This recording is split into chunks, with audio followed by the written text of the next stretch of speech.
had my brother in my hand, and all of a sudden, my hand was empty.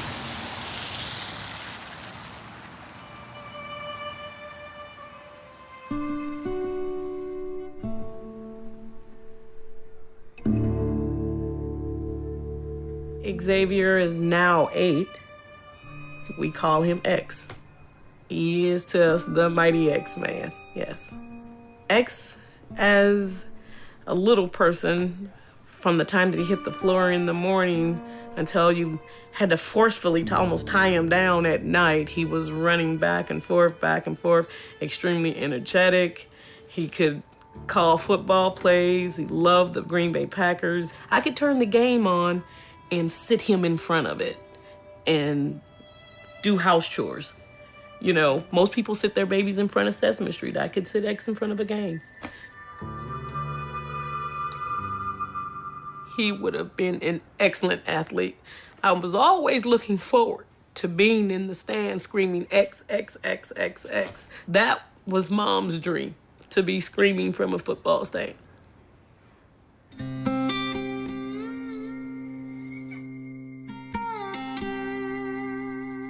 He's just arriving from school now. I gotta have him back. I gotta know how school went. I gotta know today's Friday, so I need to know if he got 106 on his spelling test, which he almost always does. X is paralyzed from the diaphragm down. In the accident, part of his spinal cord was dissipated. His legs are gone. His chair are his legs now. The use of his right hand is partial. He woke up actually from the coma a lefty. He went in a righty. She missed his brainstem by that much. X is on life support.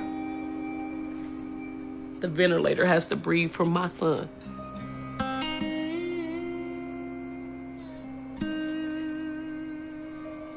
Most nights, I'm here on the couch, listening for the ventilator, listening to making sure that all the breaths are right, that his PEEP on his doesn't change, that he doesn't need suctioning during the night. I hear everything. I hear everything. I can hear the ventilator change cycles. I can hear just the breath sounds different and run down the stairs and the nurse goes, "He's good, Mom. He's good." Boy, you got good ears.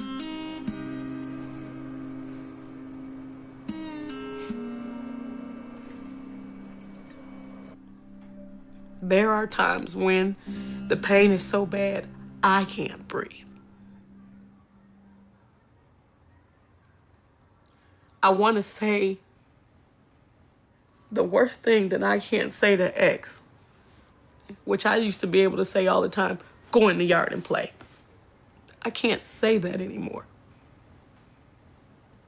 Because if we go play, we need to take the suction machine. We need to transfer him over to the ventilator for his chair. Before we can do anything, we need to do that first. It's a production.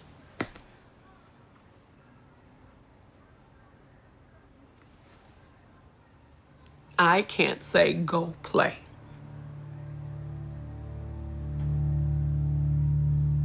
Any mother understands. I can't say go play.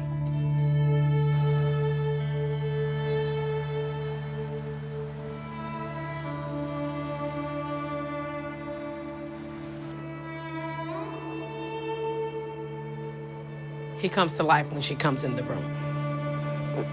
Say.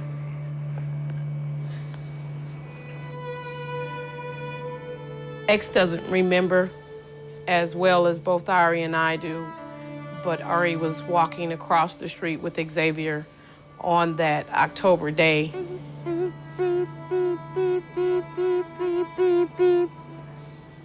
We pray that that never happens to another brother, sister. We pray that another child doesn't get taken from a family member's hand. She came from this direction, and at first we didn't even see her. The cars on the other side of the stop sign, they stepped off the curb, coming across the street, and Ari said he was gone. She took him from Ari's hand.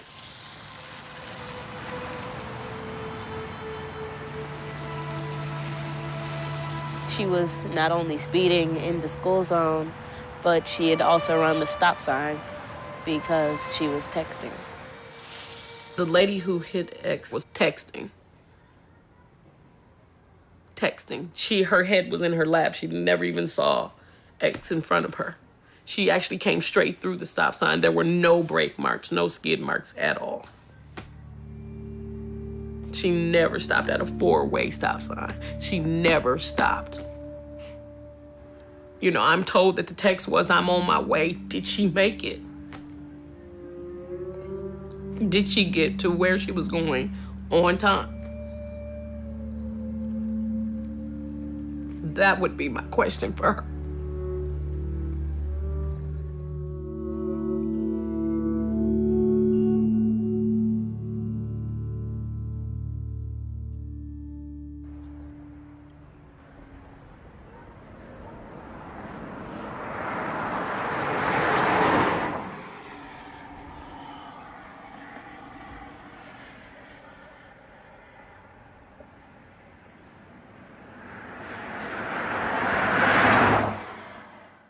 I feel like it was just a dream.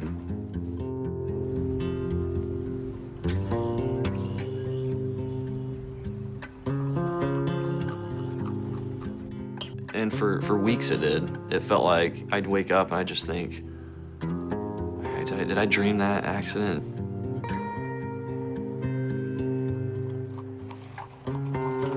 I'm just a guy, you know, I'm just a young guy, I got a wife, you know, a daughter on the way. I'm just a guy.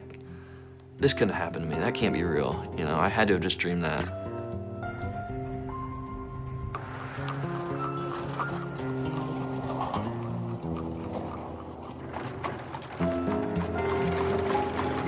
Memories, you know, what you saw that day, you know, they come back at different points. You know, I'll maybe be somewhere and I'll see an Amish family, or I'll see an Amish, and it'll bring back memories of the accident.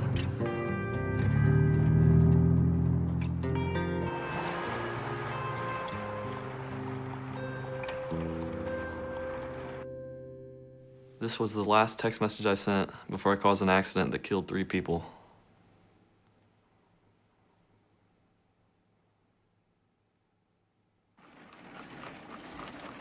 The Amish family was on their way 8 o'clock in the morning that day, and then the van was driven by a young man from Bluffton, Chandler Gerber. He was on the way to a job. He cleaned carpets at the time.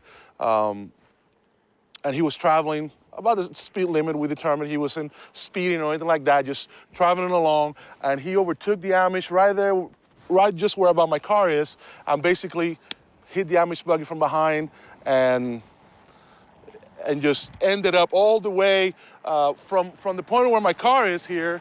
It's about 400 feet, 430 feet where he ended up, where the van ended up. I was heading east, right into the sunrise. Driving along. As I was driving, I was texting back and forth with my wife. I was texting, and I think I was reading a text back at the time of the accident, because I remember driving and like my head just snapped up when I saw, you know, the windshield just glass broke and screeching, and my head, you know, it happened in about a second. And I mean, I had 1,000 thoughts going through my mind. As I started coming to a stop, I saw, you know, a body come down from off the top of the van. And I just thought, oh my gosh, what have I done? What have I done? And I realized, you know, I had hit something, and I realized it was an Amish buggy. I jumped out of the van, totally silent outside the van.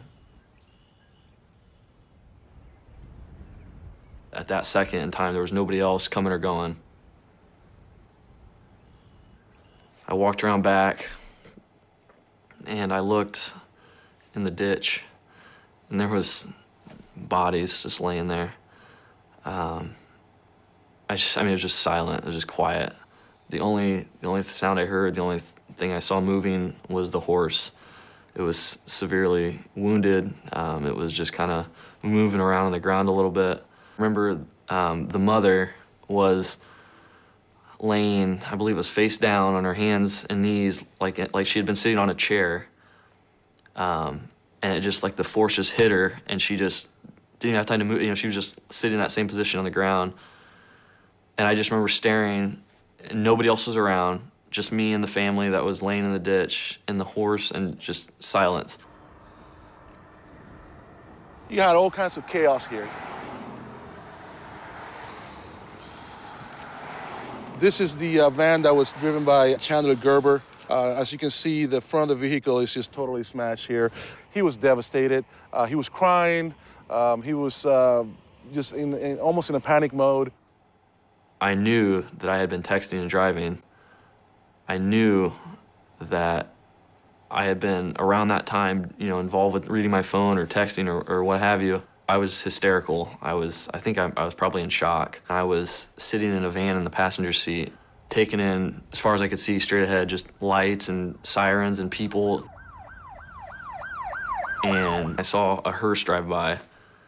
And so right then, I just had this sinking feeling that there was at least one dead person. They took two young children. It was a 3-year-old and a 5-year-old. They took a 17-year-old son. I saw the youngest of the children, 3-year-old Enos.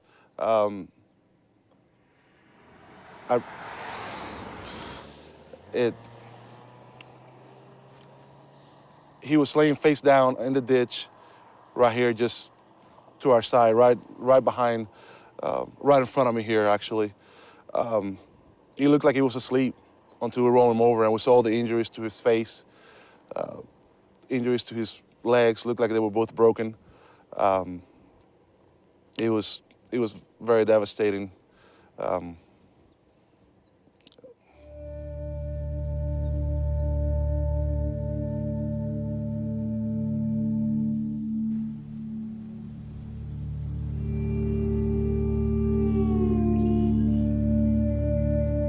Shortly after the accident, it was pretty rough. A lot of tears, a lot of, why did this happen?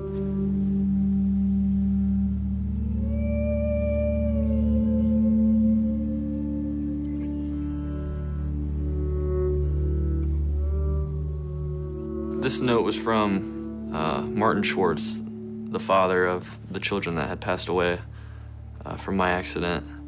It says, "Dear ones, trusting in God's ways, how does this find you? Hope all in good health and in good cheer. Around here, we're all on the go and try to make the best we can.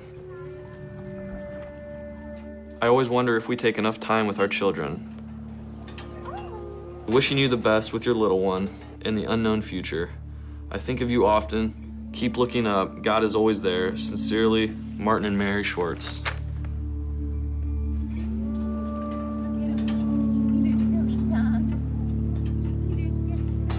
I wish so bad I could go back to that day and change my focus. I wish I could go back and say, you know, I can do these texts when I get to my stop, you know, when I get there. I don't have to do this right now while I'm driving. You know, there's just nothing that important. But at that point, you know, it was just, you know, oh, I can text and drive. It's no big deal. And it is a big deal. Please don't do it. Please don't ever text and drive. It's life. You get one chance, and you live with the choices you make.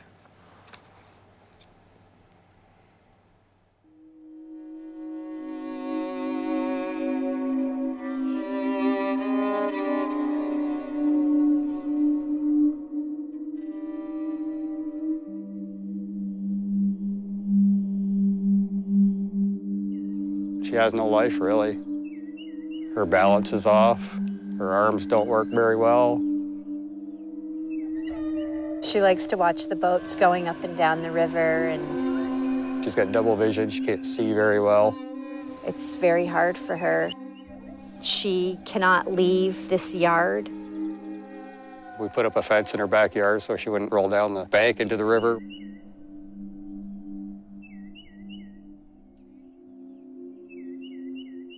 She loves feeding her bird, taking care of the wildlife that comes around.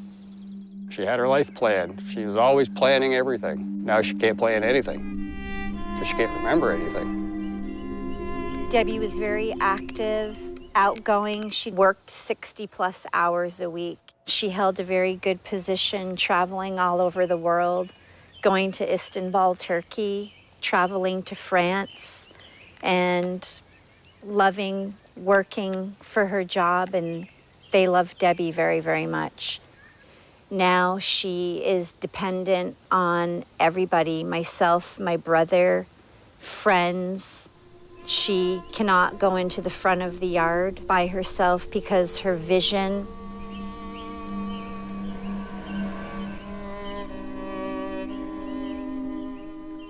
I don't remember anything about the accident. From what I was told, I was bringing my leased dog for work for the last time the night before I went to bed. Well, it was a Sunday night, August the 7th, approximately 9:15. My sister had come out of her house to get her mail by the big pine tree. She was struck by a teenager texting and driving. The white mailbox is where my sister was struck. Was carried on the hood of the car to right over here, and this is where the neighbors found her. When she was in the hospital, she was swollen from head to toe. She had a shunt sticking out of her head right here to relieve pressure in her brain because her brain was so swollen. Her eyes, her right eye was swollen shut. Her face was swollen. Her neck was broken. Both her arms were broken. Ribs were broken. Her pelvis was smashed. She had a broken ankle and a broken leg. Her thumb ripped off, almost ripped off. They sewed it back together. It was terrible. It was heartbreaking. She was in her coma, and I went up to her and I started talking to her.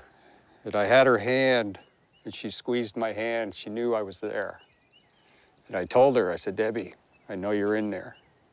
I know you can't talk or anything, but I know you're in there. And she gave me another squeeze on my hand. She knew that I was talking to her. She could feel it.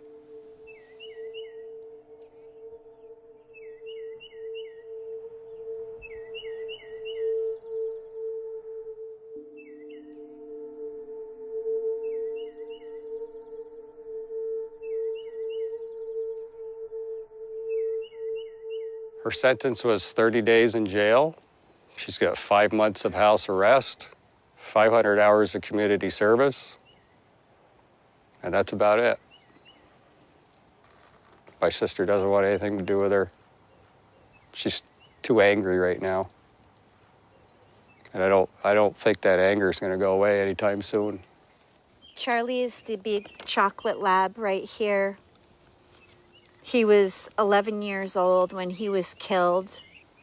Charlie was about 115 pounds. No, he was about 105. 105 pounds. Charlie was my best friend. He was so loving, so lovable. We're working on my sister, and somebody said, "Where's Debbie's dog?" And that's when the search went out, and they found him over here in the trees. The mailbox had been knocked, the blue mailbox had been knocked down. We think that he was thrown through the air and knocked that mailbox down. He took the full force of the car. He laid on the side of the road. The neighbors told us, wagging his tail, while Debbie was being loaded up in the ambulance.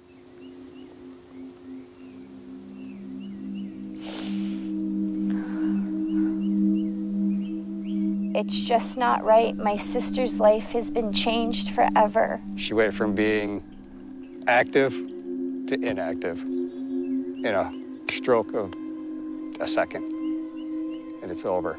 Her life as she knew it is over. She loved work.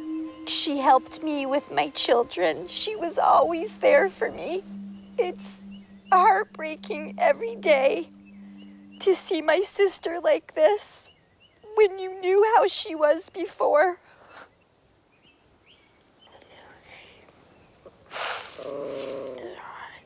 I know.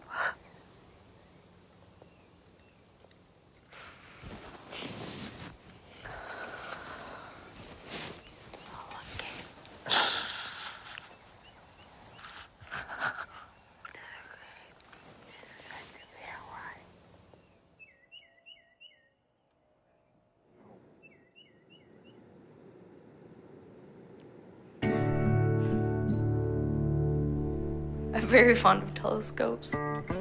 It's just a reminder of my father and the good times that we used to have. The telescope's just another way that I look at him being a scientist and the brilliant man he was. At night, we would go outside and look at the stars, and he would tell me the different constellations, help me learn them. When there were meteor showers, he'd come and wake me up at 3 o'clock in the morning and take me outside, and we'd just stare and watch the meteor showers for hours. Just me and my dad outside, wrapped up in blankets. It was just a phenomenal feeling, just good father-daughter time for us. The best father I could have ever asked for. Yeah, growing up, I was pretty typical. Played a lot of sports growing up, played basketball, played football, played baseball, ran track. I'm quiet on the phone, I'm awkward on the phone. I have always preferred to text or to talk in person. I'm a cowboy, I guess, and I'm a child of the mountains. I recently took a trip out on the prairie, and it was pretty, but I'm a child of the mountains, and I need mountains around me. Every morning I can get up and watch the sun come up over this mountain to the east. It's a beautiful mountain. And watch the sun go down in the west over another pretty mountain. And so I'm not much into technology. As a blacksmith, all your problems can be solved with a bigger hammer, more heat and a bigger hammer. And so I'm not much of a technology guy, and I never have liked texting, and since that day I've liked it even less. I text often, daily. I keep in touch with friends and family. The car doing the texting was going this direction. The two Thicol engineers were heading out this way, and as they passed, they brushed each other, which spun the little blue car with the Thicol engineers, spun it around this way into the path of an oncoming pickup.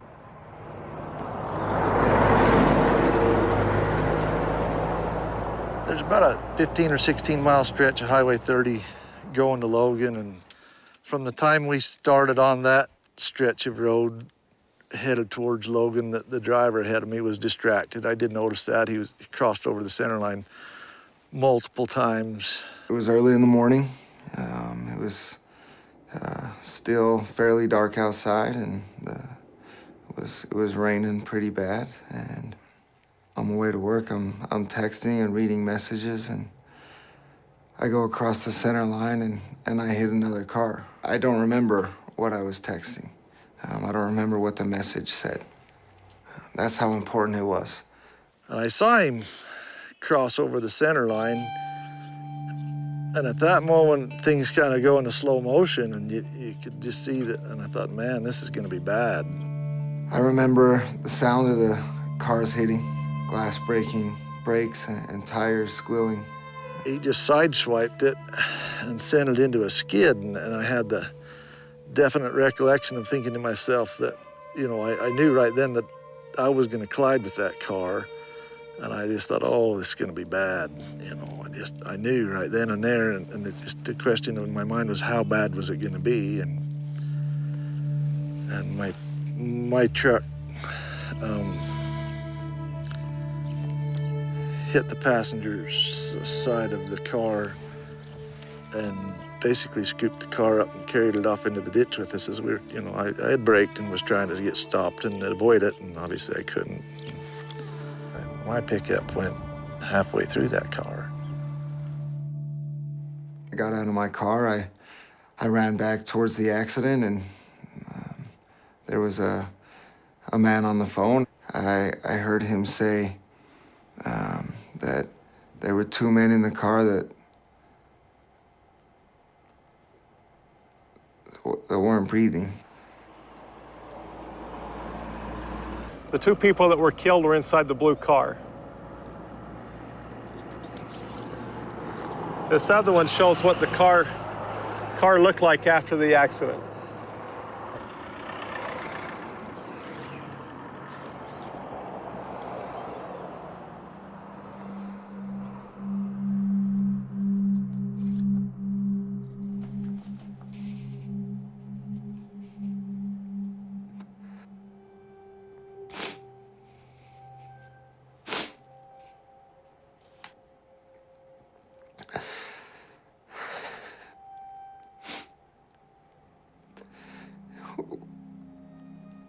I look at that picture.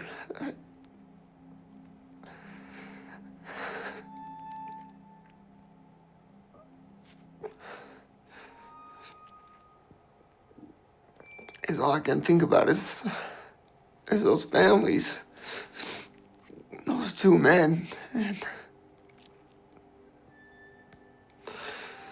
while I was driving, I decided that texting and driving was more important to me than those two men were to their families.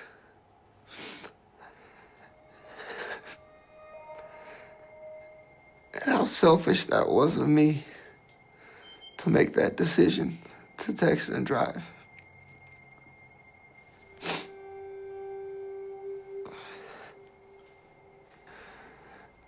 Knowing every day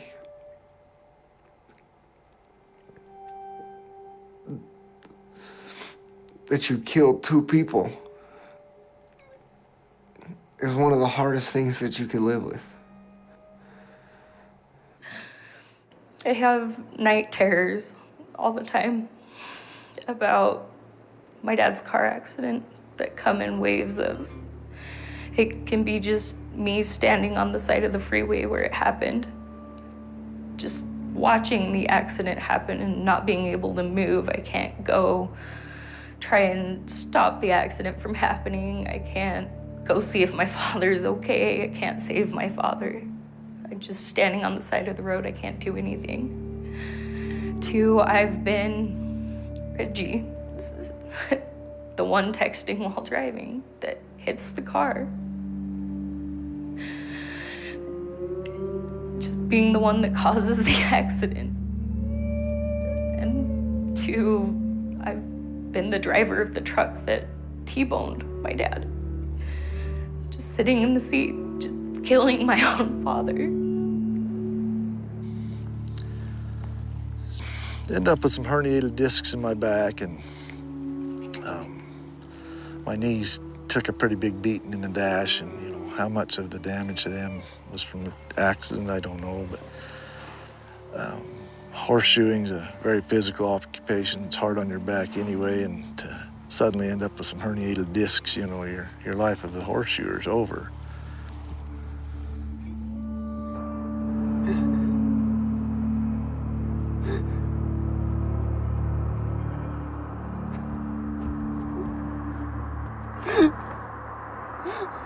It's been almost 7 years in September, and it is still very difficult for me.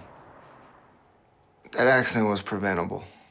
There's no other way to look at it. Put my phone away, and I saved those two men's lives. And it's that simple. It's that simple for me now, looking back. And when I speak to others, I share the same message. I say, now it's that easy for you going forward to save someone's life. You put the phone away when you drive, and you're safer behind the wheel, and everyone else is safer on the road around you. I want people to look at me and look at what I did and what I caused and say, I don't want to be that guy.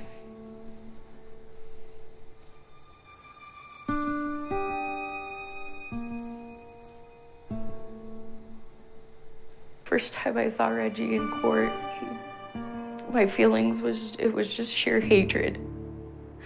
I was appalled at the fact that this kid my age had killed my dad, taken him away from me.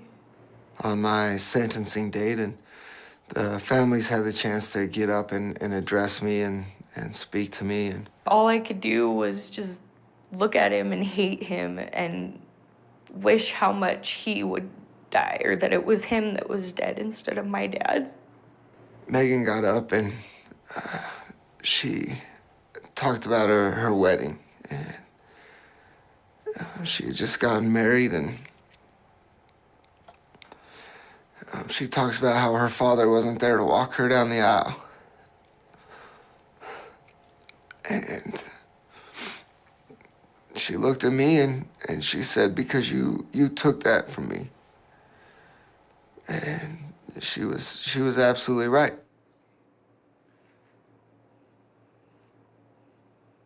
I would like to think that my dad is somewhere in the universe. I go outside at night and sit on my balcony when I'm really upset. I stare at the sky, and whenever I'm super upset, I always see a shooting star. And I like to think that that's my way, or my dad's way, of trying to communicate with me. I felt that my dad would not have wanted me to be mad at him for the rest of my life, and that I knew my dad had forgiven him. I knew that, and that he would want me to try and move on and forgive him and even get to know him. Forgiveness is, that's something that I see from Megan. I see that for forgiveness. I feel it. I'm grateful for it. I reached out to Reggie to tell him, you know, I forgive you. My dad forgave you. I want to help you through your, you know, trying to make a difference in this whole thing.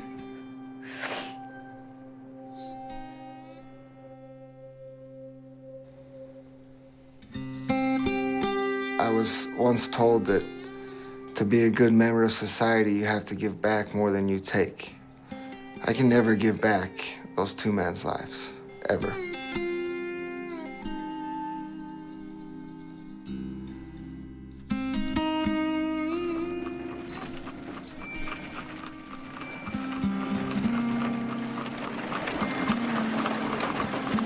I would just like to say, for anybody out there who has a cell phone, focus while you're driving, pay attention while you're driving, don't take your eyes off the road while you're driving. Things can happen so quick that'll change your life forever. I will say it over and over and over again. Don't text and drive. That it can't wait. I would tell America to please don't text and drive. How many other people are going to have to be killed? How many other people are going to be left like my sister Debbie? It's just nuts. It's crazy, you know. I don't know why people don't want to talk to each other anyway.